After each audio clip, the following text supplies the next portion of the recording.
This is the story of something real. Something that happened to me not too long ago. And once you hear it, you might never look at a McDonald's the same way again. So listen closely. Don't interrupt.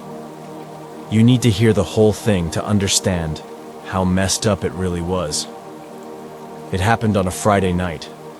I had just finished a late shift at work. It was close to midnight, and I hadn't eaten all day.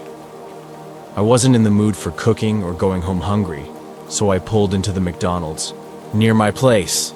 It was one of those 24-hour ones, you know? Always open. Always a few cars parked outside, no matter the time. When I walked in, the place looked empty. Not a single person in the dining area, and no one at the counter. Just that weird hum of the machines behind the scenes. I stood there for a few seconds, waiting for someone to pop up and take my order, but no one came. No sound of cooking, no footsteps, just this eerie silence. Hello? I called out, my voice echoing a little more than it should have. Still nothing.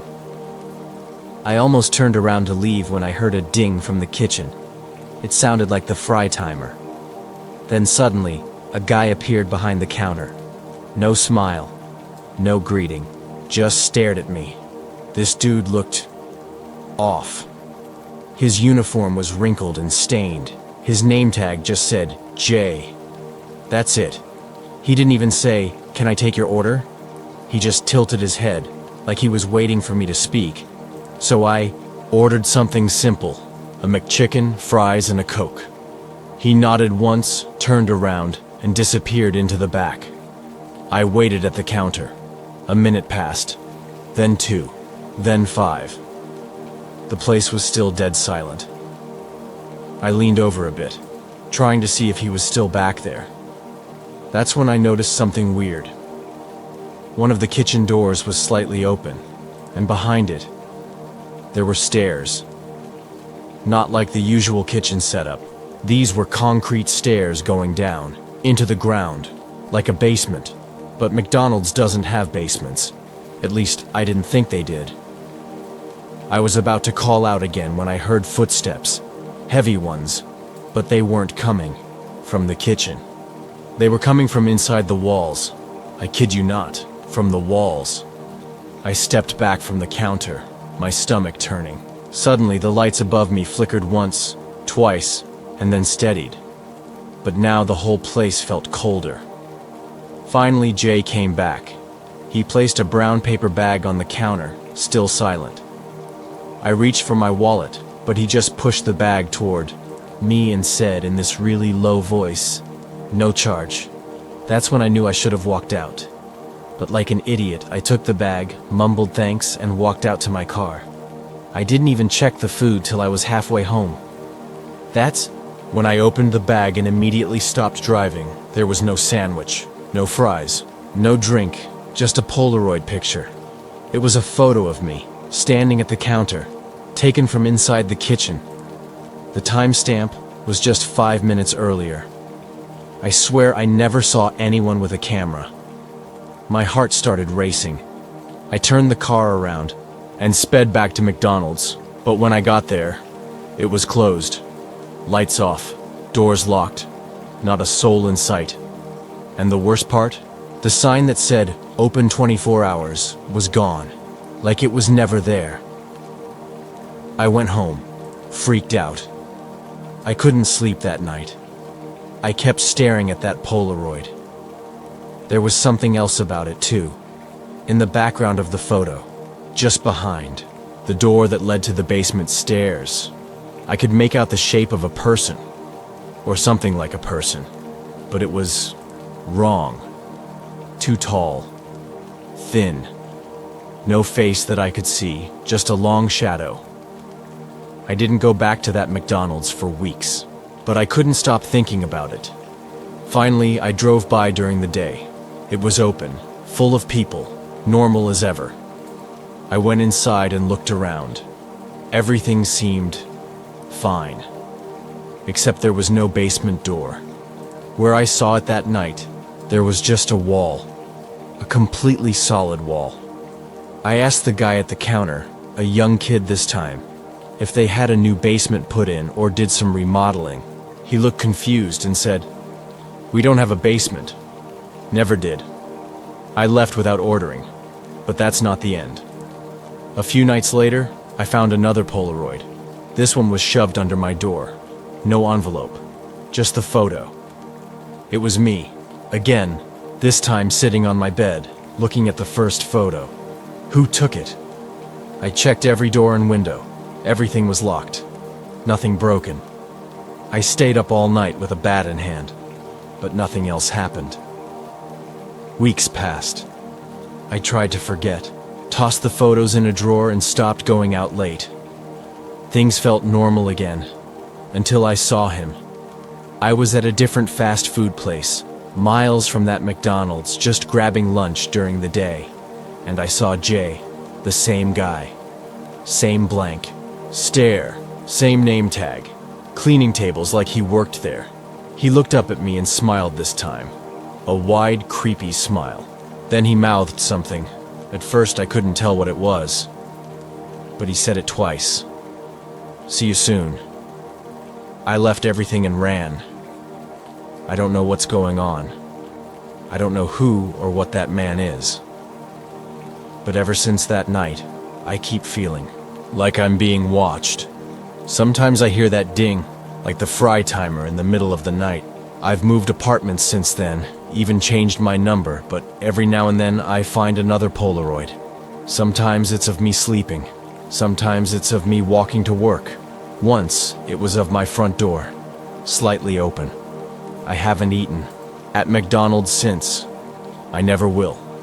And if you ever find yourself in an empty one late at night, and someone offers you free food without a word, don't take it. Turn around. Leave. Because something's hiding in that place. And it already knows your name.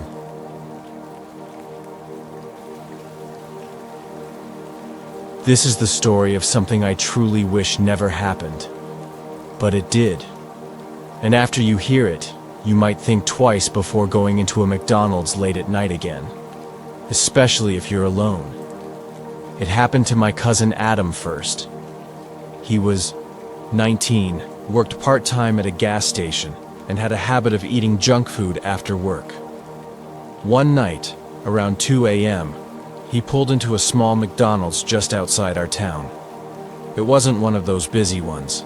This one was old, rundown, and always a little too quiet. Adam texted me right before he went in. He said, "This place is dead. Creepy of lol." That was the last text I got from him that night.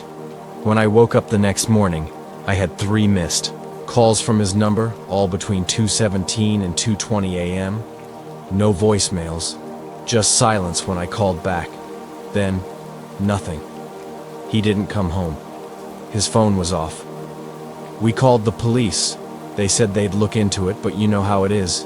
Young, adult, middle of the night, maybe he took off, but we knew Adam. He wasn't the type to disappear. 2 days later, they found his car, still parked in the McDonald's lot, locked. Phone inside. His wallet, too. But no Adam. The weirdest part? That McDonald's had security cameras. But when the police looked at the footage, they said there was nothing. No sign of Adam ever entering the building, not a single frame. He walked in, but on video, it was like he never existed. I had to see it for myself, so I went. It was daytime when I went there. The place looked normal. Boring even. But I noticed something strange right away. No drive-through. Like there used to be one. There was a faded drive-through menu board, but no window. Just smooth wall, where the window should have been. Like someone patched it up with bricks and painted over it. I went inside, ordered a Coke, tried to keep cool, but something was off. There was no music playing. The workers didn't talk to each other. They moved slow like they were on autopilot, like not quite human. I know it sounds crazy, but that's how it felt. I asked the guy at the counter if he'd seen my cousin. "Who?" he said, not even looking at me. I pulled up a photo of Adam on my phone and held it out. The guy looked at it for maybe a second, then said, "We don't serve people like him here," and walked away. What does that even mean? I sat down with my drink, feeling more and more uneasy. There was a smell in the place too. Not fries or burgers, something rotten, like meat that had gone bad weeks ago, but was still being cooked. As I sat there, trying to make sense of it, I noticed something else. The menu behind the counter was digital, like most McDonald's. But for a second, I swear one of the items flashed something strange. Just a word, Adam's Special. I blinked, looked again. It was gone. Back to normal. I didn't stay after that. I got up, threw the drink away, and left fast. But as I got into my car, I looked back at the building. Someone was standing in the window. Not a worker. Not anyone I recognized. Just a tall, thin figure with no face, staring through the glass at me. And here's the part that still gives me chills. I never told anyone where I saw that. But the next day, I got a package on my doorstep. No return address. Just a brown box. Inside was a McDonald's toy. One of those Happy Meal ones. Except it was used, dirty, melted, even, and taped. To it was a small note, 3 words. You saw him. That night I started getting calls from Adam's number again. No voice. Just this static. But if you listened closely, you could hear something underneath it. Breathing. Fast. Scared. I tried to trace the calls. The cops said they came from a disconnected number. No way it could have called anyone. Weeks passed. I couldn't sleep. I kept dreaming of that McDonald's. But in the dreams, it wasn't just a restaurant. It was alive, breathing. And below it, deep underground, something was moving, digging, clawing, waiting. I don't go near that part of town anymore. But people still vanish sometimes. One guy last year, a trucker, went in late at night. Same McDonald's. Never came out. Same story. No footage, no witnesses, car still parked out front. Some say there's a hidden room behind the kitchen, a cold storage that's not on the building plans. Others say the workers aren't even real people anymore. Just puppets for whatever lives under that place. All I know is this: Adam's still gone. And sometimes, late at night, I get texts from his number. Short ones. One word.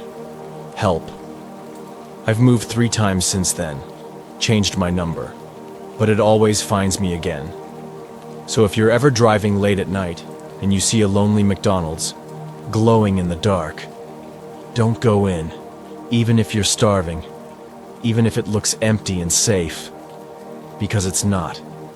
And if someone behind the counter offers you an Adam's Special, run.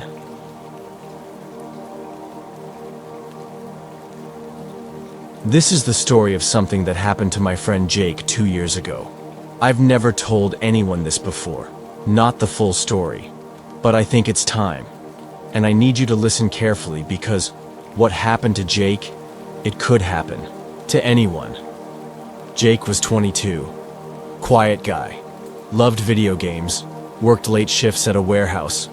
He didn't party or go out much, but every Friday night after work, he had a little tradition. He'd stop at McDonald's, grab a burger, fries, and a chocolate shake, then go home and eat while watching horror movies. Simple. Normal. That Friday started just like all the others. It was around 1:30 a.m. when he texted me, grabbing my usual. "See you on Warzone later?" I didn't reply right away. I was half asleep. He never made it home. The next morning, I saw that message and texted him back. No answer. I figured he was sleeping. But by that evening, his mom called me, panicked. He hadn't come home, and his phone was off. I told her about the McDonald's. She called the police. They found his car in the parking lot, keys still in the ignition, half-melted shake sitting in the cup holder. Still cold. But Jake wasn't there. No signs of a struggle. No blood, no broken glass, just gone. The cops checked the McDonald's security cameras. And I'm not kidding. This is what they told us. The footage from that night, corrupted, glitched, like someone had erased just the moments where Jake walked in. The employees didn't remember him, not one. And they acted weird, too calm, like they'd rehearsed what to say. But here's where it gets worse. 3 days later, I went to that McDonald's myself. I had to see it. Maybe I thought I'd find a clue, or maybe I just didn't believe it was real. It was around 10 p.m. when I went in. The place was mostly empty. One older guy reading a newspaper. A mom and her kid finishing their meal. The girl behind the counter smiled at me, but it wasn't a real smile. It looked like someone had taught her how to smile, but she didn't really know why people smiled. I asked her if she was working the night Jake came in. She blinked too many times, then said, "We don't talk about customers who leave." What does that even mean? I sat down and just watched. Something wasn't right. The workers never went to the back. They never left the counter. The food trays came out on their own from behind the swinging door. No one brought them. Then I noticed something else. There was a door near the bathrooms I hadn't seen before. No sign, just a plain gray metal door. But I swear, it was pulsing, like it had a heartbeat. And when one of the workers passed by it, she whispered something to it, like she was talking to the door itself. I left right after that. But later that night, around 2 a.m., I got a FaceTime call from Jake's number. When I answered, the screen was pitch black. No sound, just the heavy breathing of someone terrified. Then, his voice, whispering, "Don't eat the meat." Then it cut off. I called the cops again, showed them the call log. They said the call didn't exist. There was no record of it ever happening. I stopped going out at night after that. But Jake didn't stop trying to reach me. He started showing up in my dreams, always trapped in a freezer, surrounded by raw meat, crying, screaming. But no one could hear him. The freezer door had McDonald's stamped on it, like it was part of the building. One night, I dreamed I opened that door. Jake looked right at me and said, "They feed it people. Haven't eaten at a McDonald's since. I don't even drive by them anymore." But here's the thing, that McDonald's? It closed down a few months after Jake vanished. No big reason, just one night. Lights off, doors locked, sign taken down. But people still see things. A faint glow from inside. Voices at night. A figure standing in the window, smiling with too many teeth. I think whatever was there is still there. And every now and then, I get a text from Jake. "I'm still here." So listen, if you ever stop at a McDonald's late at night and something feels off, the workers don't blink, the food comes out too fast, or you see a door that's not on the map, leave. Don't order anything. Don't stay. Because not everyone who goes into that place comes out, and some of them are still waiting to be found.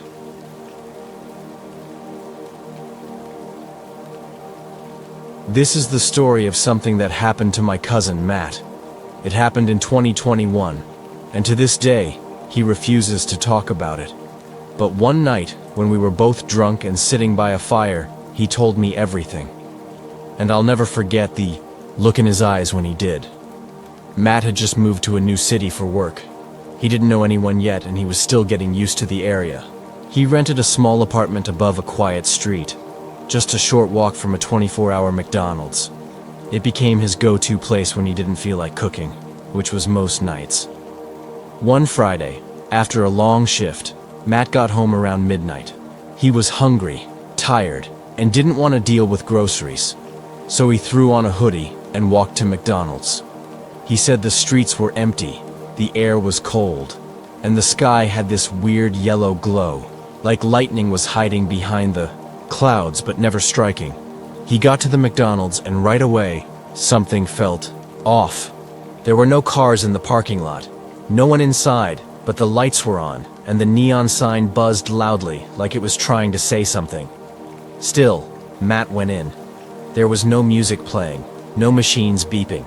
Just a woman behind the counter, standing completely still. She looked like a normal McDonald's worker, except her skin looked too smooth, like plastic, and her eyes didn't move. Matt walked up and asked, "Can I get a double cheeseburger and fries?" The woman didn't speak. She just slowly nodded and turned around. The kitchen was dead silent. But somehow, 30 seconds later, she came back and handed him a tray. The burger was wrapped like usual. The fries looked fine, but the soda cup was empty. Just a dry straw sticking out. Matt looked up to ask for a drink, but the woman was gone. No footsteps, no doors opening, just gone. He stood there for a few seconds, trying to decide if this was some weird prank or just bad service. Then he heard a noise behind him, like something dragging across the floor. He turned around fast, but there was nothing there, just the tables and chairs. But now, one chair was pulled out. He hadn't heard anyone sit down, and the place had been empty. He slowly walked out, holding the tray, trying not to panic. He made it halfway across the parking lot before he realized something even creepier. The tray was gone. He looked down, and he was holding nothing. No food, no drink, not even the paper receipt. It was like the tray had never been there. He turned around to look at the McDonald's again, and every light inside was off. Completely dark. Just moments before, it had been fully lit. He didn't know what to think. He walked home fast, trying to convince himself he was just tired, maybe even sleepwalking. But things got worse after that night. Over the next week, he started hearing things in his apartment, footsteps at night, but only in the kitchen. He lived alone. The fridge would open on its own. He'd come home to find ketchup packets on the counter. He didn't even keep ketchup at home. Then one night he got a delivery. A McDonald's bag was sitting at his door. No receipt, no name. Inside was the same exact order he tried to get that night. Double cheeseburger, fries, and an empty soda cup. He didn't touch it, just threw it all in the bin outside. But the next morning, it was back. Same bag, same food. Just sitting on his kitchen table like someone had let themselves in and placed it there while he slept. He started sleeping with a knife under his pillow, and then came the night he called me. He was whispering. His voice was shaking. I'll never forget what he said. I think something followed me back from McDonald's. It won't leave. I asked him what he meant, and he said he saw it sometimes, late at night. A tall figure in the corner of his room, dressed like a McDonald's employee. But its head was wrong. It stretched too far up, like a balloon filled with bones. He'd wake up and see it watching him, never moving, never blinking, just watching. The last time I spoke to him, he told me he was leaving the city, quitting his job, going somewhere, far away. Said he needed to be where there's no McDonald's for miles. Then he hung up. That was 6 months ago. His phone doesn't work anymore. His apartment's empty. No one knows where he went, but sometimes I get a delivery. A brown bag on my porch. No receipt, no name. Double cheeseburger, fries. Empty soda cup. Every time, I throw it away. And every time, it comes back. So listen, if you're ever walking into a late-night McDonald's and something feels off, the workers are too quiet, the food comes too fast, or your tray disappears, leave. Because once they see you, they never stop watching.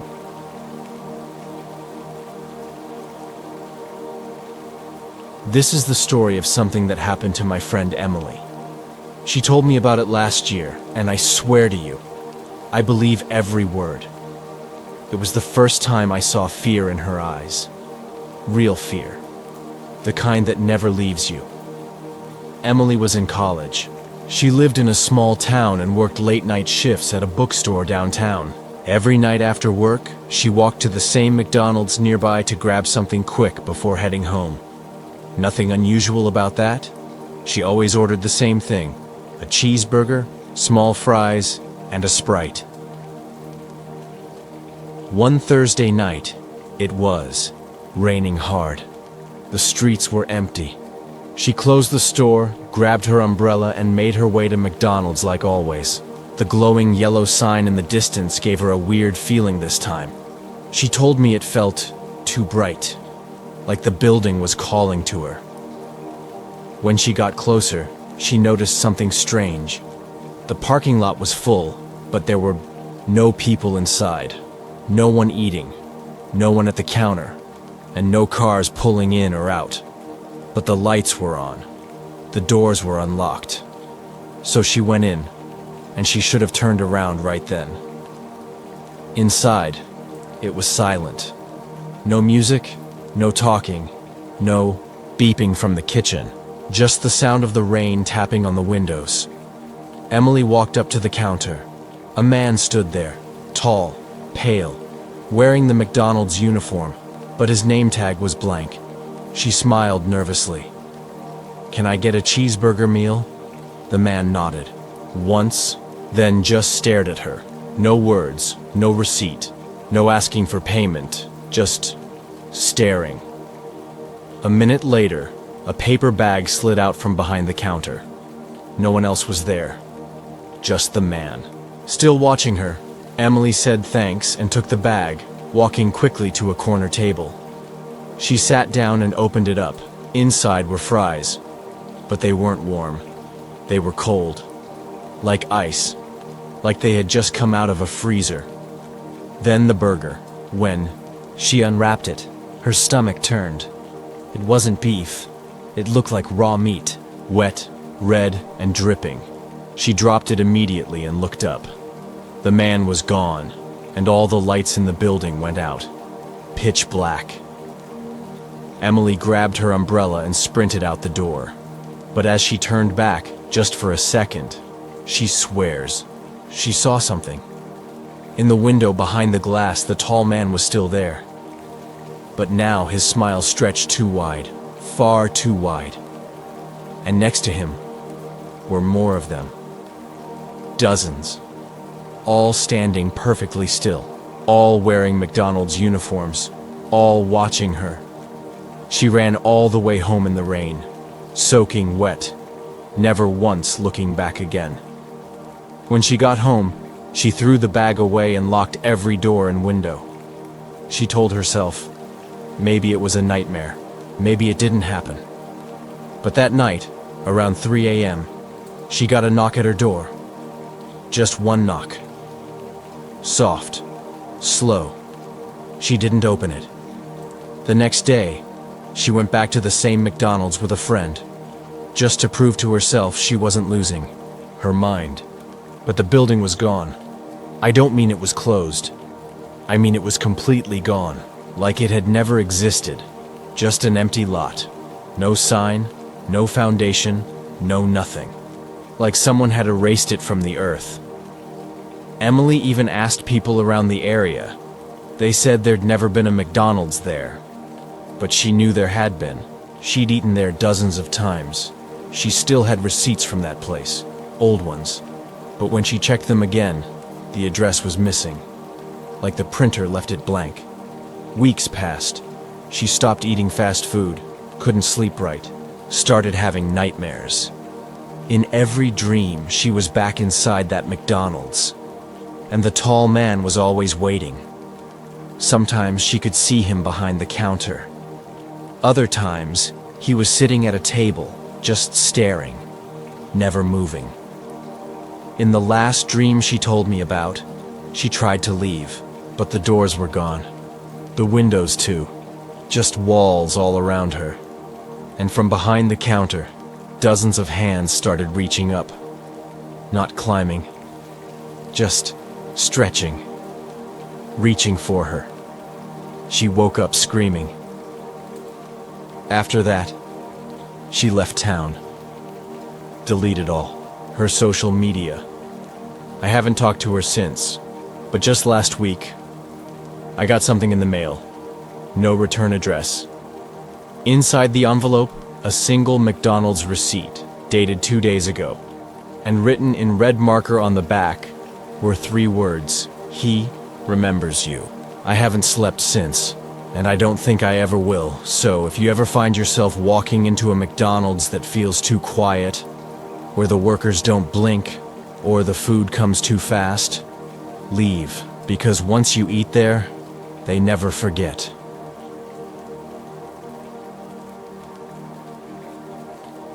This is the story of something that happened to a guy named Daniel. He was a normal guy, nothing weird about him. Friendly, calm, quiet. He lived in a small town in Ohio, worked at an auto repair shop, and had a simple routine. But one night, that routine led him into something he never talks about anymore. Daniel loved late-night drives. He said it helped him clear his head. One night, around 1 a.m., he was out driving like usual. The roads were empty, the sky was dark, and the radio was playing soft rock. He had no real destination, just driving around town. After about 30 minutes, he got hungry. He looked around for something open and spotted a McDonald's on the side of a quiet road. It wasn't the one he usually went to. In fact, he didn't even remember seeing it there before. But the lights were on, the sign was glowing, and the parking lot had one car in it. A beat-up dark red sedan with no license plate. Daniel parked and walked in. Immediately, he felt cold, like the air conditioning was broken and stuck on the lowest setting. The place looked normal. Clean tables, soft yellow lights, and a single worker behind the counter. She was a young woman, pale skin, blonde hair pulled back tight. She didn't say a word when he walked in. Daniel stepped up to the counter. "Hey," he said. "Can I get a Big Mac and fries?" Still, no answer. Just a slow, blank stare. Then, without saying anything, the woman turned around and disappeared into the kitchen.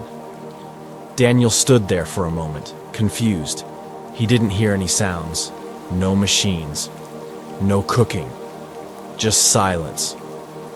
After a few minutes, she came back. She placed a paper bag on the counter. "Here you go," she whispered.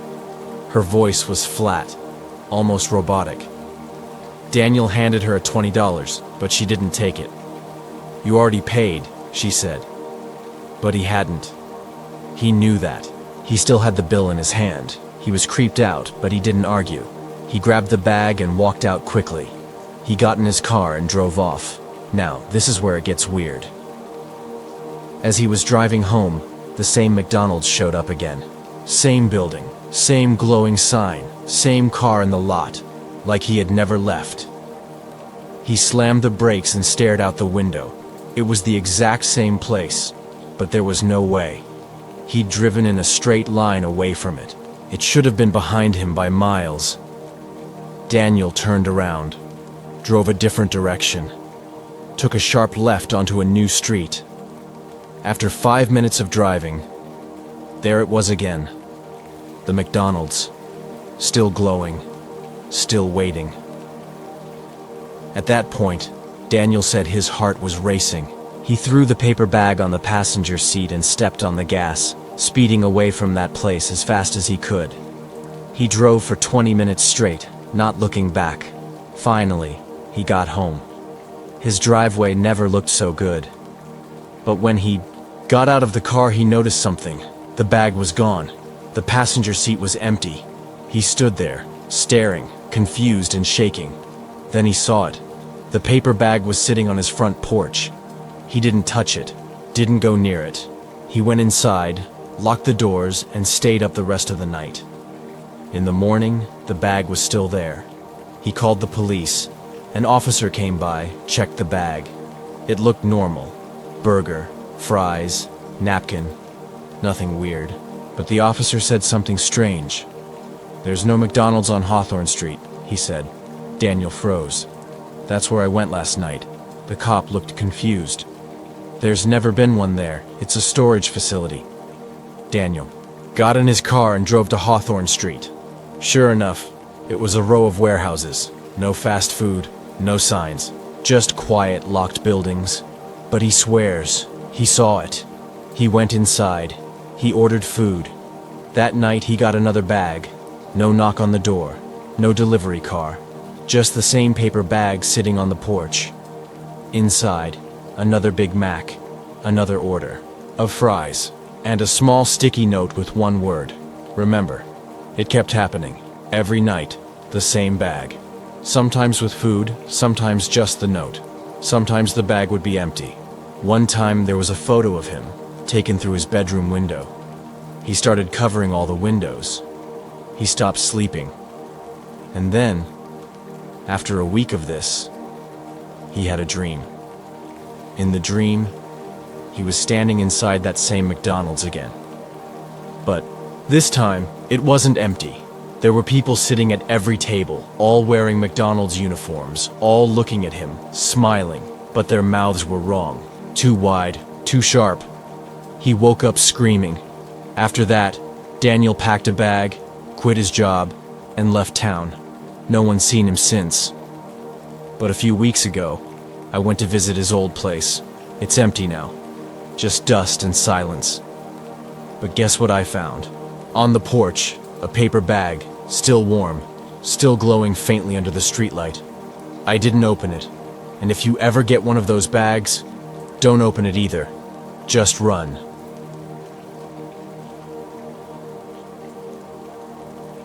This is the story of something truly disturbing. It happened to a girl named Emily, and to this day, she refuses to eat at McDonald's. Not because of the food, but because of what she saw one night when she was working the late shift. Emily was 22, living in a small town in Indiana. She worked part-time at McDonald's while going to college. It was a quiet town, and usually the night shift wasn't bad. Just a few customers here and there, mostly people grabbing food after work or drunk teens looking for fries. One Friday night, she was scheduled to work from 10 p.m. to 4 a.m. She hated those shifts, but money was tight, and she needed the hours. She was working with just one other person, Jake, a guy she'd known since high school. He was funny, chill, and honestly made the shifts less boring. That night started off like any other. A few orders came in. Nothing strange. Around midnight, things got really quiet. No customers, no drive-through traffic. Just silence. They were standing behind the counter, talking when the front doors slowly creaked open. A man walked in. He was tall, pale, wearing a dirty hoodie and jeans that looked soaked, like he had just walked through rain. But it hadn't rained in days. Emily said, the second she saw him, something felt wrong. Not scary right away, just off.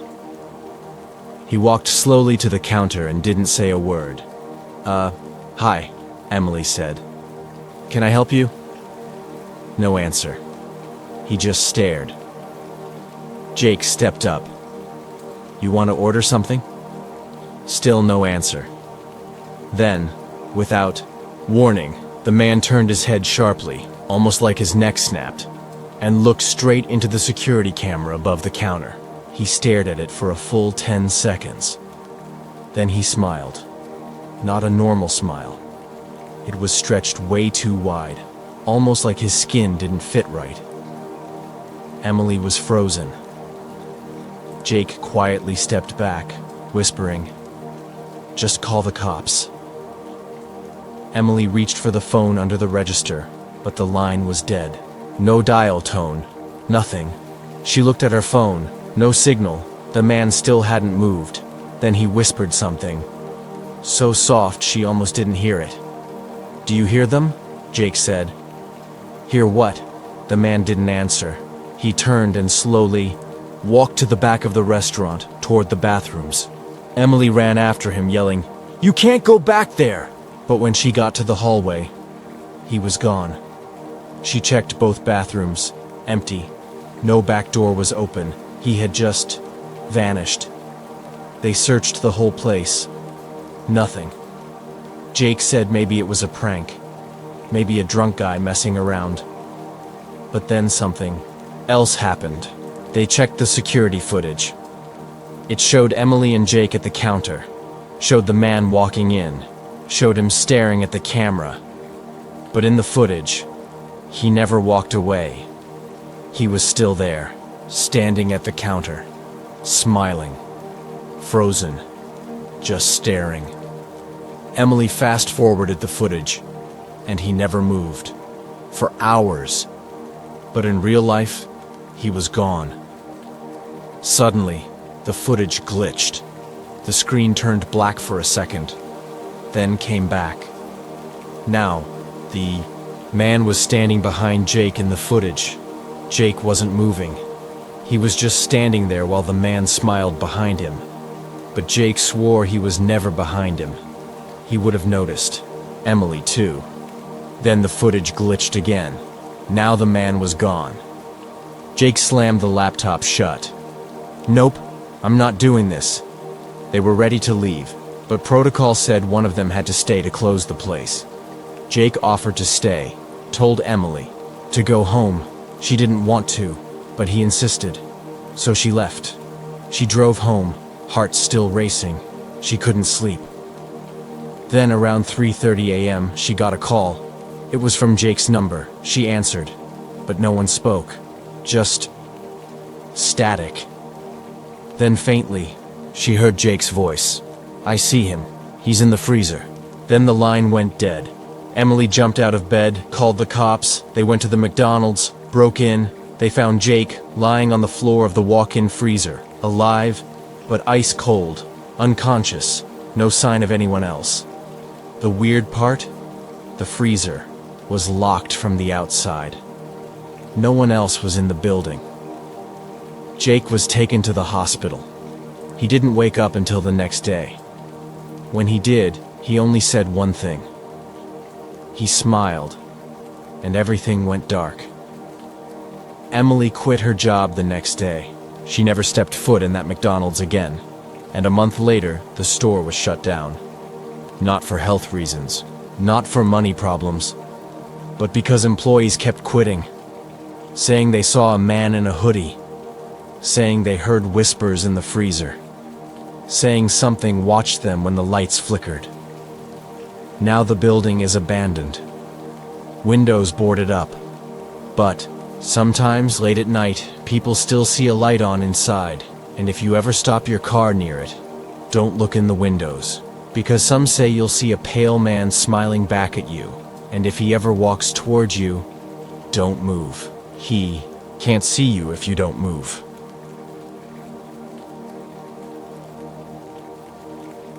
This is the story of something I still can't explain. It happened to my friend Daniel. He worked at a 24-hour McDonald's just outside of Birmingham, Alabama. He was a good guy. Chill, always on time, never really scared of anything. But after what happened that night, he quit and never talked about it again. I only know the story because he told me once and swore me to never repeat it. But I'm gonna tell you now, because people should know. It was a Thursday night. Not many people came in that late, especially on a weeknight. Daniel was working the overnight shift, from midnight to 6 a.m. Just him and another worker, an older guy named Tom who usually stayed in the back and prepped food. At around 2:15 a.m., Daniel said a car pulled into the drive-thru. But there was something weird about it. It was an old, beat-up black van, no license plate, no lights on. It just slowly rolled up to the speaker box and stopped. Daniel greeted the driver like usual. "Welcome to McDonald's. Can I take your order?" No answer. He waited a few seconds and repeated, "Can I take your order?" Still nothing. He leaned forward, tried to listen through the headset. He could hear something, like heavy breathing, but no words. He repeated the greeting one last time, and finally, a voice responded. It didn't sound right. It was raspy, deep, almost robotic. "Do you have meat?" Daniel thought it was a joke. Yeah, this is McDonald's," the voice said. "Good, I'm coming in." Then the van pulled forward, but it didn't stop at the window. It drove slowly around the building and parked on the side, where there were no lights. Daniel waited. No one came in. No one knocked. He watched the security feed. The van was just sitting there, engine off, completely dark. After a minute, he walked to the front door and looked outside. He couldn't see the van from there, but he had a bad feeling in his gut, so he locked the doors, something they usually didn't do during night shifts. He went back behind the counter, and then the power went out. The lights, the machines, even the emergency lights, everything just shut off except one thing, the fryer. Somehow it stayed on, still bubbling. Daniel grabbed his flashlight and yelled for Tom. No answer. He checked the kitchen. Tom wasn't there. He looked in the freezer, in the back office, even the bathroom. Gone. Like he vanished into thin air. Daniel was starting to panic. He pulled out his phone. No signal. Not a single bar. He walked to the front again, thinking maybe he could run to the gas station across the road. That's when he saw it. Someone was standing outside the glass, not moving, just staring in. Daniel said. The man was tall, wearing a black hoodie with the hood up. His face was pale, too pale, like paper. No color in the lips, no expression, just cold, dead eyes. He backed away slowly. The man didn't follow, didn't knock, just stared. Daniel ran to the back, looking for something, anything, to defend himself. When he came back to the front, the man was gone. But the van was still there. And now, all four doors were wide open. Daniel called out, thinking maybe Tom was playing some sick prank. No answer. Then he heard a loud thud from the freezer. He slowly walked over, opened the heavy door, and saw something that still haunts him. There was a pile of raw meat on the floor. But it wasn't from the store. It looked wrong, and there was a hand sticking out of it. Human. Daniel slammed the freezer shut and ran out the back door into the night. He ran across the parking lot barefoot, didn't stop until he got to the gas station. The clerk saw him freaking out and called the cops. When the police got there, the van was gone, and so was Tom. No sign of him, no blood, no prints, nothing. The security footage, wiped. Only the audio survived, and all it had was Daniel's voice. And that same deep, raspy voice saying over and over, "Do you have meat? I need more meat." They never found Tom. Daniel quit McDonald's that same morning. He never worked night shifts again. He doesn't talk much these days. But if you ever stop at a 24-hour McDonald's in the middle of the night, check your mirrors. If you see an old black van with no plates, leave. Don't go inside. Don't place an order. And whatever you do, don't answer if someone asks, "Do you have meat?"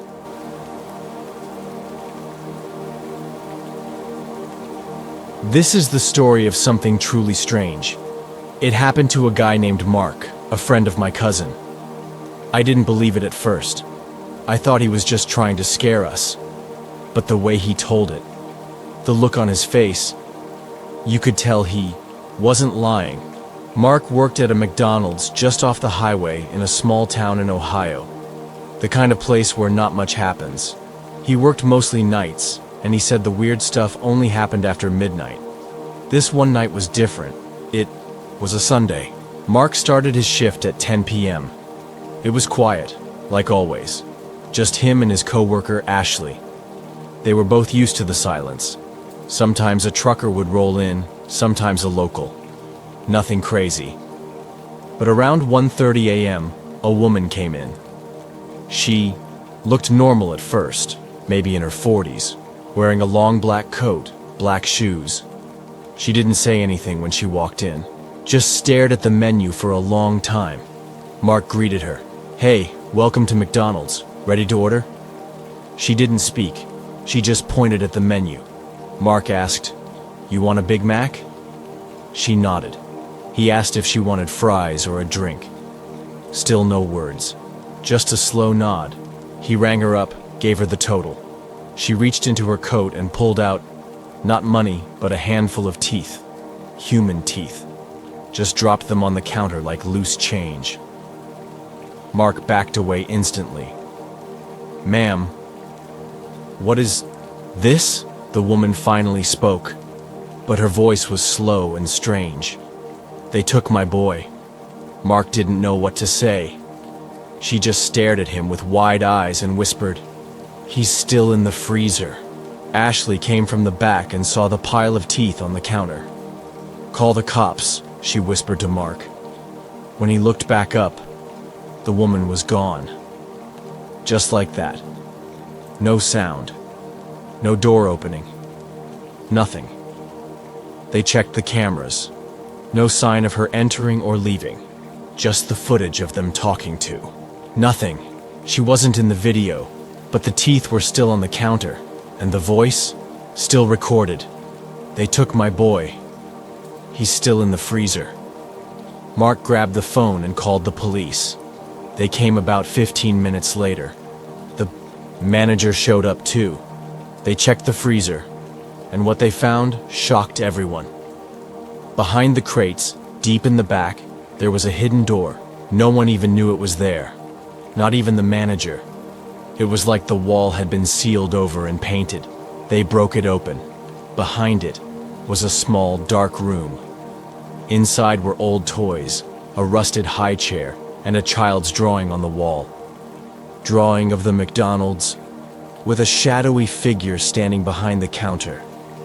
And in the corner of that hidden room, they found a single, small shoe.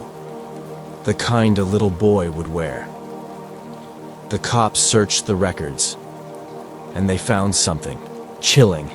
Years ago, before that building became a McDonald's, it was a diner, a small family-run place. A couple owned it, and they had a 6-year-old son named Ethan. One night, Ethan went missing. No trace, no body, no leads. The diner closed soon after.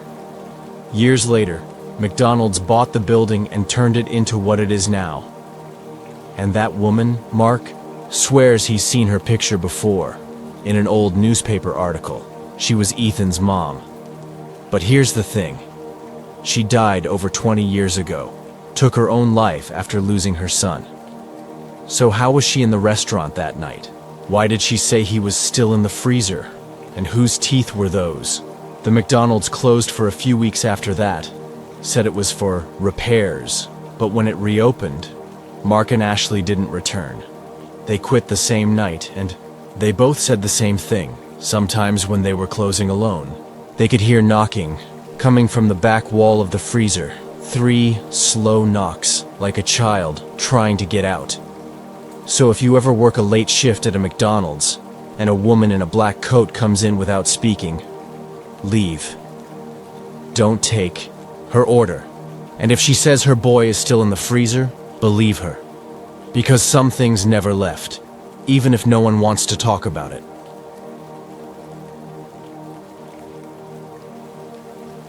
This is the story of something really creepy.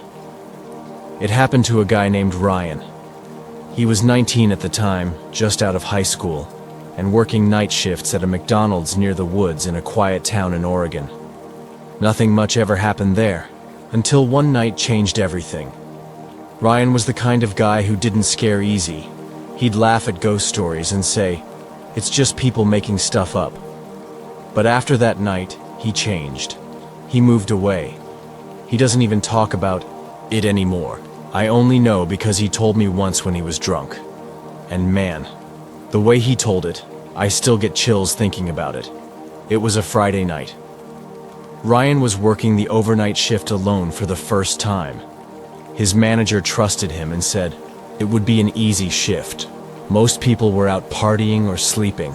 The restaurant stayed open for drive-through only after midnight, so Ryan just had to clean up and take the few random orders that came in. Everything was quiet until around 2:45 a.m. That's when the buzzing sound came through the headset. He looked at the screen. No car at the drive-through, but someone was pressing the button. You know, the one that lets the customer talk. Ryan said, "Welcome to McDonald's. What can I get for you?" Static. Then silence. He waited. "Hello?" Then the voice came through. It was a whisper, a little girl's voice. "Can I come in?" Ryan was confused. "This is the drive-through, kid. You can come to the window if you want to order." The girl replied, "No, I don't want food. I'm cold. I live in the trees." That's when Ryan looked out the window toward the woods, behind the restaurant, and he saw her, a little girl, maybe 6 or 7 years old, wearing a white dress, no shoes, just standing at the edge of the trees, barely visible in the dark. He froze. She wasn't moving, just standing there, staring. Ryan didn't know what to do. He thought maybe she was lost, maybe she ran away or something. He unlocked the side door and stepped out slowly, calling to her. "Hey, are you okay? Do you need help?" She didn't answer, but then she started walking toward him. Her steps were slow, too slow, like something was wrong with her legs, like she wasn't walking right. That's when he noticed. Her dress wasn't white. Not anymore. It was stained, muddy, and red near the bottom. He backed away, but she kept walking. Then, right before she reached the parking lot lights, she stopped, and her head turned. Not just to the side, it twisted, like too far. Not normal. Ryan slammed the door and locked it. He ran to the front, grabbed his phone to call the cops. No service. Not even Wi-Fi. That's when all the lights inside the McDonald's went out. Everything. Total darkness. Then, the sound came back in the headset. Not static this time. Laughter, childlike but wrong. Too loud, too sharp. Like something was playing a recording of a laugh over and over. Then the girl's voice came through again. "I'm inside." Ryan dropped the headset. He ran to the kitchen, grabbed a metal rod used for cleaning the grill. He moved slowly back, toward the front, trying to listen. No sound. He checked every corner, every room, nothing, until he reached the play area. Yes, their McDonald's still had one of those indoor play zones for kids. It was usually closed at night, but now, it was open. The door was wide open, and inside, he heard something crawling. Not walking, crawling. He aimed his flashlight into the tunnels, and he saw her. But it wasn't a little girl anymore. Her arms were too long. Her mouth was too wide. Her eyes were all black. She was crawling upside down along the plastic ceiling of the play tunnel. Moving fast, Ryan ran. He didn't grab his bag, didn't lock up. He just ran out the back door and didn't stop until he got to the gas station a mile down the road. The police showed up later, but of course nothing was there. No girl, no tracks, no fingerprints. But one thing was off. The inside of the play area, covered in tiny, muddy handprints, like a dozen little kids had been in there. Ryan quit that same night. He refuses to go near a McDonald's now, and every time someone tells a ghost story, he just goes quiet. If you ask him why, he only says one thing. She said she lives in the trees.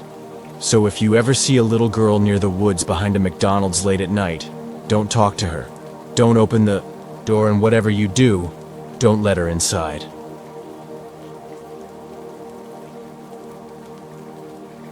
This is the story of a guy named Mark. He told me this story himself, and I swear, it's one of the creepiest things I've ever heard about working at a McDonald's. Mark worked the night shift at a McDonald's in a small town in Ohio. He wasn't afraid of much. Thought all those ghost stories were just nonsense. But after what happened one night, he wasn't so sure anymore. It was a cold Tuesday night, and Mark was working alone. His manager had left early because they were short-staffed. The restaurant was almost empty, and Mark was just finishing cleaning the kitchen when the drive-through speaker clicked on. A voice came through. Calm but strange. It was a man's voice, but it sounded tired and low. "Can I get a number 5? Mark nodded to himself. "Sure. Would you like fries and a drink with that?" The man whispered. "No, just the burger." Mark typed the order in and waited for the guy to pull up. Minutes passed. No car showed. Then the voice came again, but this time closer, as if the speaker was right by the window. "I'm already inside." Mark's heart skipped a beat. He looked out the window, but saw no one. He thought it was a joke at first, but then the front door creaked open slowly. Mark froze. Nobody came in. The door just swung back and forth like it was pushed by the wind. Then he heard footsteps. Slow, heavy footsteps, walking through the dining area. He called out, "Hello? Who's there?" No answer. Just the footsteps getting closer. Mark grabbed a broom and started following the sound toward the back, where the restrooms were. The footsteps stopped. He stood still, listening. Then suddenly, a cold breeze blew past him. Mark shivered. He turned and saw the kitchen door was open, even though he was sure he had closed it earlier. He shut the door quickly and locked it. But then the speaker buzzed again. The same tired voice whispered, "Don't lock me out." Mark dropped the broom. He wanted to run, but he felt frozen, like something was holding him back. The lights flickered once, twice, then went out. Complete darkness. Mark could hear breathing now. It was close, too close. He felt a cold hand brush his arm. He screamed and ran out the back door into the parking lot. He didn't stop running until he reached his car. Mark never worked nights again after that. He said the place felt alive with something bad, something that didn't want to be disturbed. And if you ever hear a quiet voice ordering food at night from inside the McDonald's, just know, it might not be someone who's hungry. It might be something else, waiting.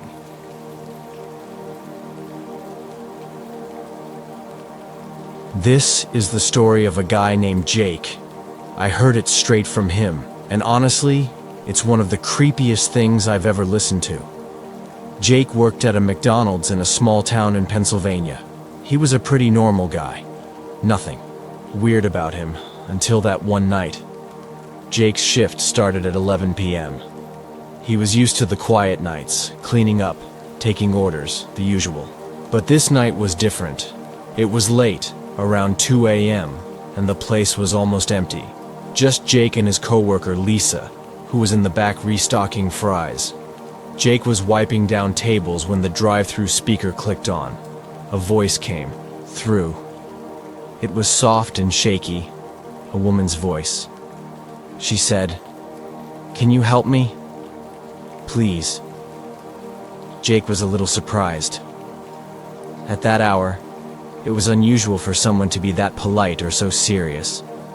"Sure, what do you need?" he answered. The voice whispered, "I'm stuck." Jake frowned. "Stuck? Where exactly?" There was silence. Then the voice said, "In the bathroom." Jake thought maybe she was just messing with him, but something felt off. He got up and told Lisa. They both decided to check the restroom, even though it was odd. They figured it might be a prank or someone locked inside by accident. Jake unlocked the door and stepped in. The bathroom was empty. No sign of anyone. Suddenly, the lights flickered. Jake blinked, and when he looked again, there was a shadow moving near the sinks. It was quick, but definitely there. He called out, "Hello? Are you there?" No answer. Jake and Lisa looked around, but found nothing. Then the voice came back over the drive-through speaker, but this time it wasn't from outside. It was from inside the building. "I'm here," the voice whispered. Jake's heart started racing. They both stood frozen, unsure what to do. Suddenly, the bathroom door slammed shut behind Jake. He spun around and tried to open it, but it was locked tight. "Lisa! Help!" he shouted. Lisa ran to the door but couldn't get it open. The lights in the bathroom went out completely, and Jake was left in total darkness. Then he heard it. Slow, heavy breathing, right behind him. Jake tried to turn, but he couldn't see anything. He reached out and grabbed what he thought was the door handle, but it was cold, like metal, not wood. And then something brushed past his arm, a cold, wet feeling. Jake yelled, pounding on the door with all his strength. Lisa called the manager, and after what felt like forever, they broke the door open. Jake stumbled out, pale and shaking. There was nothing in the bathroom. No sign of anyone or anything. The manager told them to finish cleaning up and close early. But Jake didn't want to stay. He left immediately and never came back for the next shift. Weeks later, Jake found out something strange. Years before, a woman was found dead in that McDonald's bathroom. She had been missing for days and was never identified. Some people said she was seen wandering near the building late at night. Jake said he still hears the voice sometimes when he's alone. So, if you ever hear someone say they're stuck in the McDonald's bathroom after midnight, don't try to help, just walk away. Because sometimes, what sounds like a cry for help is something much worse.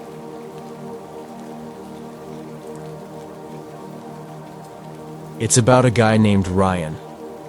I heard this one straight from him, and I promise, it's one of the creepiest things you'll ever hear about working at a McDonald's. Ryan was 22 and worked the late-night shift at a McDonald's in a small town in Kentucky. It was the kind of place where nobody really hung out at night, so sometimes Ryan was all alone in the restaurant for hours. Most nights were quiet, boring even, but this one was different. It was a cold November night, about 1:30 a.m. Ryan had been working for a few hours already. The place was empty except for one old man sitting alone in the corner booth. Ryan was wiping down tables, thinking about heading home soon. Suddenly, the drive-through speaker crackled. Ryan picked up the headset and said the usual. "Welcome to McDonald's.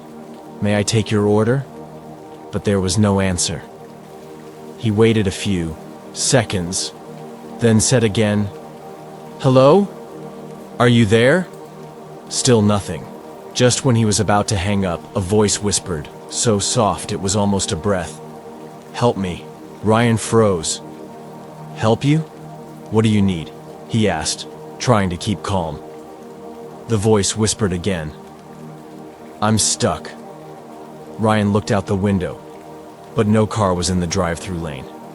He thought maybe someone was playing a prank, so he told the old man sitting inside, "Hey, did you see anyone outside?" The old man shook his head and went back to his fries. Ryan decided to check the parking lot. When he stepped outside, the cold night air hit him, but the parking lot was empty. No cars, no people. He looked around carefully but found nothing unusual. Started to walk back inside when he heard it. Footsteps. Slow, dragging footsteps coming from the side of the building.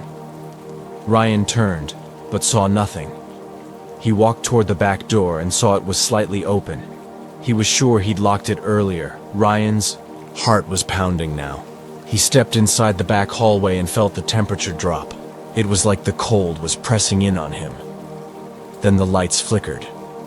In the corner of his eye, Ryan saw something move.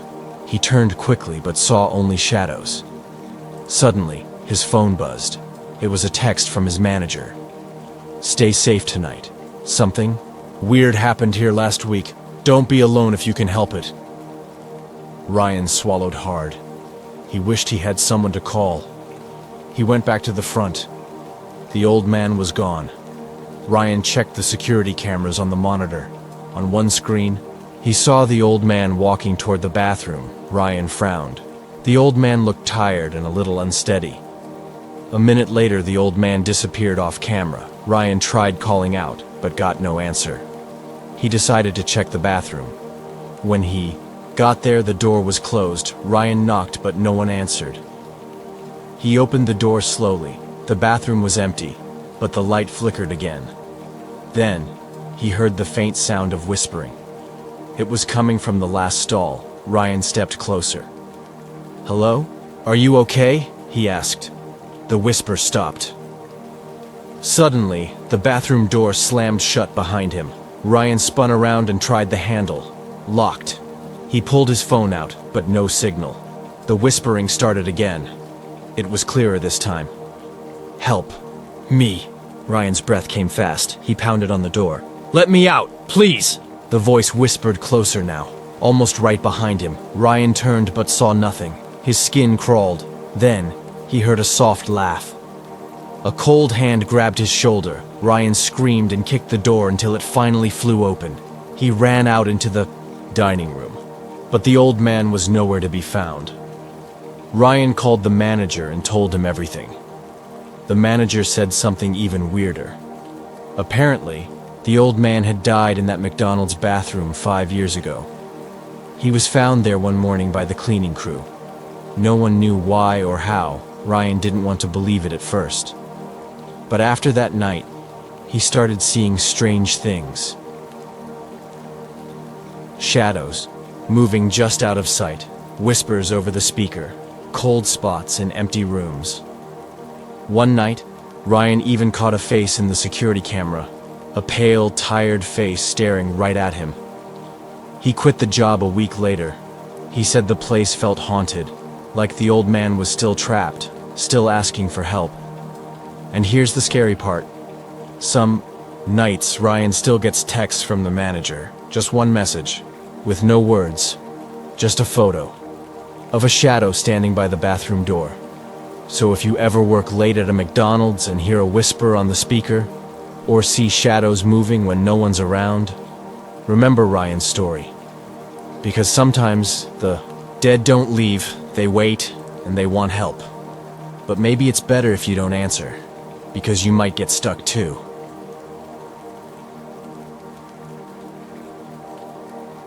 This one's about a guy named Ryan, and it's one of those true scary stories that you just can't shake off once you hear it. It happened to him when he was working the night shift at a McDonald's, and trust me, it's the kind of story that makes you think twice about those quiet, empty fast food places after midnight. Ryan was 22 years old and had been working nights at a McDonald's in a small town in Pennsylvania for about 4 months. The job wasn't exciting. Mostly just cleaning, restocking, and taking orders from the few late-night customers. Most nights were boring, but then, one night, something happened that Ryan still can't explain. It was a Friday night, around 1:30 a.m. Ryan was by himself in the restaurant because the manager had left early. There had been a steady flow of customers until midnight, but now the place was almost empty. Ryan was wiping down tables when the drive-thru speaker suddenly clicked on. "Welcome to McDonald's. May I take your order?" Ryan said into the headset, expecting a customer, but there was no answer, just static. Then, a faint voice whispered, "Help me." Ryan's heart jumped. "Hello? Are you okay?" The voice didn't say anything else, just a quiet, desperate, "Help me." Ryan felt a chill. He looked out through the window, but no car was in the drive-thru lane. No one was outside. "Sir, are you there?" Ryan asked. But the speaker went dead. He shrugged it off, thinking maybe it was a prank call. But then the speaker clicked again. "Don't look," the voice whispered. Ryan's skin crawled. "Who is this?" No answer. Suddenly, the dining room lights flickered. The air felt cold, like someone had opened a freezer. Ryan looked around nervously. From the kitchen, he heard a faint noise, like something scraping against metal. He grabbed a broom and walked cautiously toward the kitchen door. The door was slightly open. Ryan pushed it slowly and saw nothing at first. Just the usual boxes and equipment. Then, out of the corner of his eye, he caught a glimpse of something moving. A shadow. The lights flickered again. Ryan froze. Then, the speaker buzzed. "Please, don't let him find me." Ryan's breath caught. "Who? Who's looking for you?" No answer. Suddenly, the door behind him slammed shut. Ryan spun around and tried to open it, but it was stuck. He heard footsteps approaching, slow and heavy. His heart was racing. He banged on the door, shouting for help, but no one answered. Then, the lights went out completely. Ryan was left in total darkness. His phone was in his pocket, but no signal. He pulled it out and switched on the flashlight. The beam landed on the floor. Then, right in front of him, a pair of glowing eyes stared back. Ryan dropped the phone in shock. When he picked it up, the eyes were gone. The lights flickered back on, and the door to the kitchen swung open. Ryan didn't wait around. He ran out of the kitchen and into the dining room. The place was empty, no sign of anyone. He ran to the front door and tried to open it. Locked. He tried the back door. Locked too. The windows were all shut tight. He was trapped. The speaker crackled again. "Find the key. Before he finds you." Ryan's mind raced. What key? He started looking around. Under tables, behind the counter, inside the trash cans. Nothing. Then he remembered the small maintenance closet near the back. He ran there and tried the door. It was locked. He looked around for a key. There was a hook on the wall with some keys.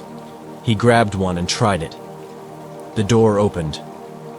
Inside was a small room filled with cleaning supplies and a metal cabinet. Ryan opened the cabinet. Inside was an old, rusty key. He grabbed it and ran back to the kitchen door. He tried the key in the lock. It clicked open. He swung the door open, but there was nothing there except an old mop bucket. Suddenly, a cold hand grabbed his shoulder. Ryan screamed and turned. There was no one there. He spun around again and caught a flash of movement near the freezer. He ran to the freezer door and tried to open it. It was locked. He used the rusty key. It fit. The door swung open to reveal a small, dark space. Inside was a man, dirty and scared. "Help me," the man whispered. Ryan helped him out. The man said his name was Tom. He had been missing for weeks. He told Ryan about being trapped in the freezer by someone who worked there before. Ryan called 911. The police came quickly and took Tom to the hospital. Ryan never found out who locked Tom in the freezer or why, but the police said they had been investigating the McDonald's for some strange disappearances. After that night, Ryan quit his job. But sometimes, when he's alone at night, he swears he hears whispers. And every time he drives past that McDonald's, he looks away. Because some things you don't want to see, and some voices you don't want to hear. So if you ever work the night shift alone in a quiet place, remember Ryan's story and be careful who you listen to when the speaker clicks on. Because sometimes the quietest voices are the ones that need help the most. And sometimes the danger is closer than you think.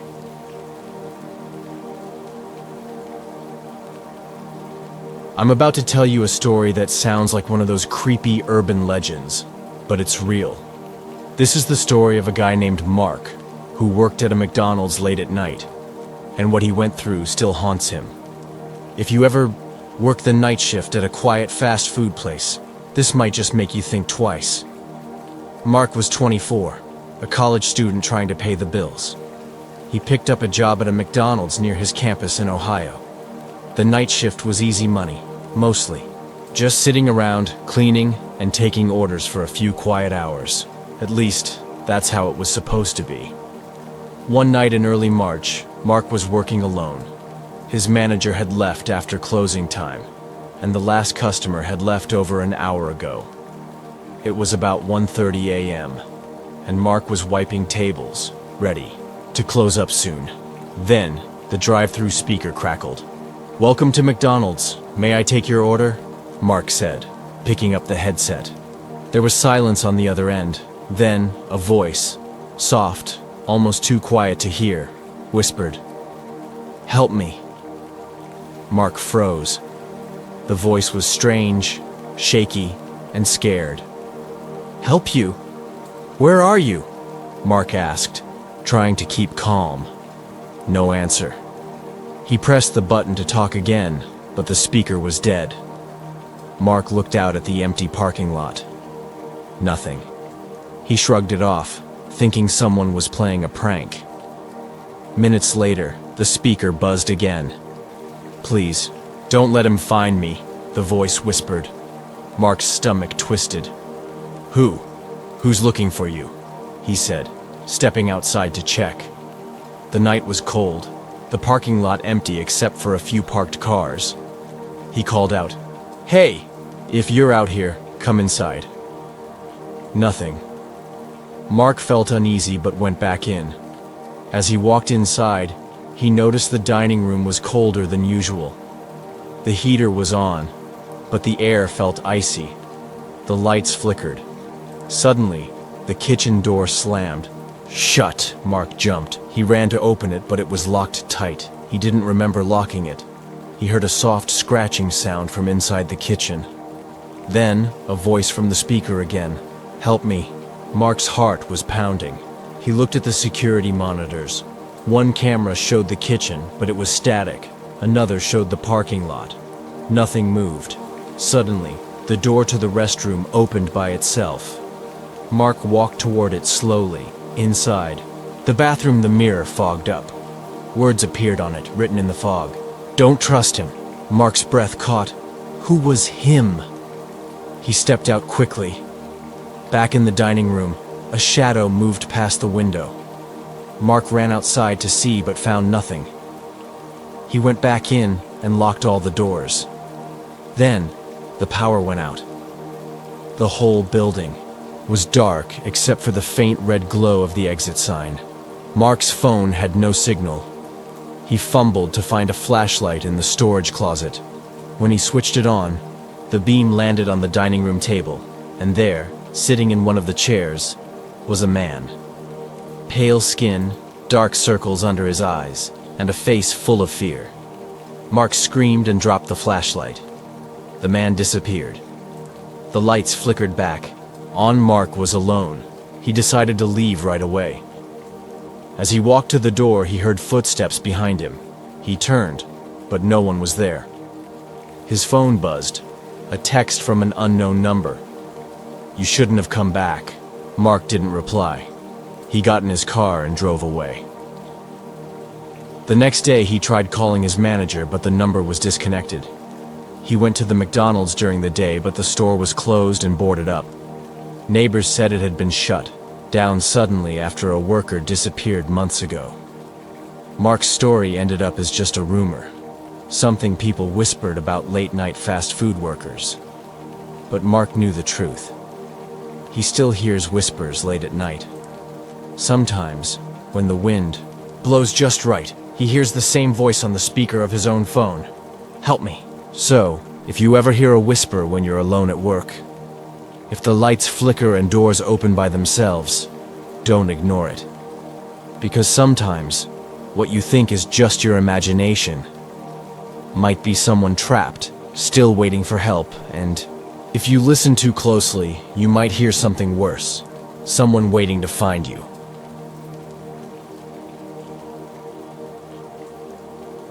This is the story of a guy named Jake.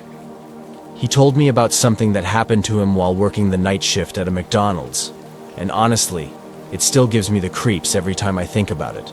Jake's story starts just like many others: slow nights, few customers, and the usual cleaning and waiting. But what he experienced was far from usual. Jake was 20 years old, and had been working nights at a McDonald's in a small town in Illinois for about 6 months.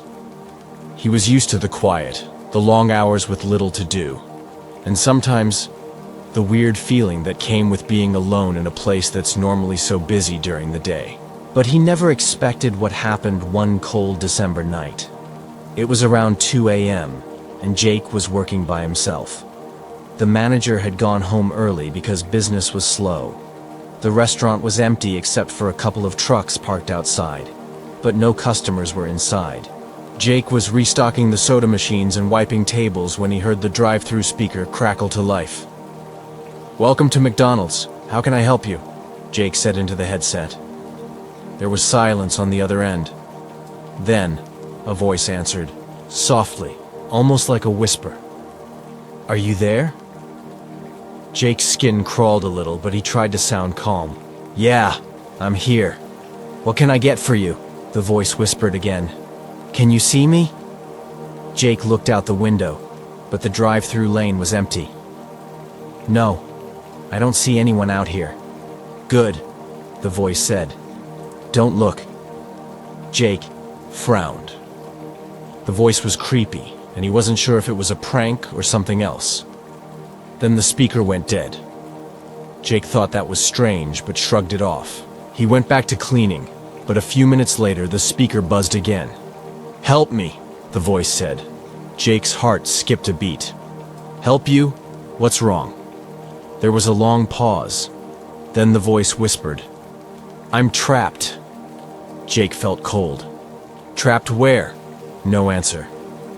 He looked out the window again and saw nothing. Suddenly, the front door to the restaurant opened with a loud creak. Jake turned fast, but no one walked in. The door just swung shut behind him. He checked the door lock. It was still locked. From the inside, Jake's heart was pounding now. He grabbed a broom and slowly walked toward the dining area, trying to find who had opened the door. The place was empty. He called out, "Hello? Is someone there?" No answer. Then, from the corner of the dining room, Jake saw something move, a shadow darting behind a booth. He walked carefully toward it, but found nothing. The air felt cold, and Jake noticed the lights flickering above. Suddenly, the speaker buzzed again. "Look behind you," the voice said softly. Jake spun around. No one was there. But then he saw something on the floor, a small, old-fashioned key. He picked it up and examined it. It was rusty and cold in his hand. Jake didn't know what the key opened, but he felt like it was important. He kept it in his pocket and went back to work. About an hour later, Jake decided to check the storage room. He figured maybe the key belonged there. He walked down the hallway to the storage area at the back of the restaurant. When he reached the door, he noticed the lock looked old and rusty. Jake pulled out the key and tried it. The lock clicked open. He opened the door slowly. Inside was a small, dark room, dusty and filled with old supplies. But in the corner, Jake saw something strange, an old metal box with scratches all over it. He picked it up and opened it. Inside were faded photographs of the McDonald's from years ago, and a small journal. Curious, Jake flipped through the journal. It belonged to a man named Henry, who had worked at that McDonald's decades earlier. The journal told a chilling story. Henry wrote about working the night shift alone, just like Jake. He mentioned hearing whispers and feeling like someone was watching him.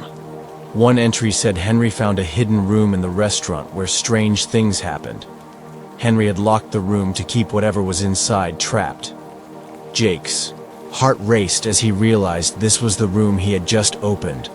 Suddenly, the lights went out completely. Jake was plunged into darkness. His phone had no signal. Then he heard it, a soft whisper coming from the room. "Thank you for freeing me." Jake dropped the box and ran out of the storage room. The lights flickered back on. He looked around, but no one was there. His phone buzzed with a message from an unknown number. It was just one word: run. Jake didn't need to be told twice. He grabbed his jacket and ran out of the restaurant into the cold night air. He never went back to that McDonald's. Weeks later, Jake tried to tell his story to his friends, but no one believed him. They said it was just his imagination. But Jake knew what he saw, what he felt. He kept the rusty key as a reminder. And sometimes, late at night, he still hears a whisper on the wind. Thank you. So, if you ever work the night shift at a McDonald's and find a strange old key, don't open the locked door, because some things are better left trapped in the dark.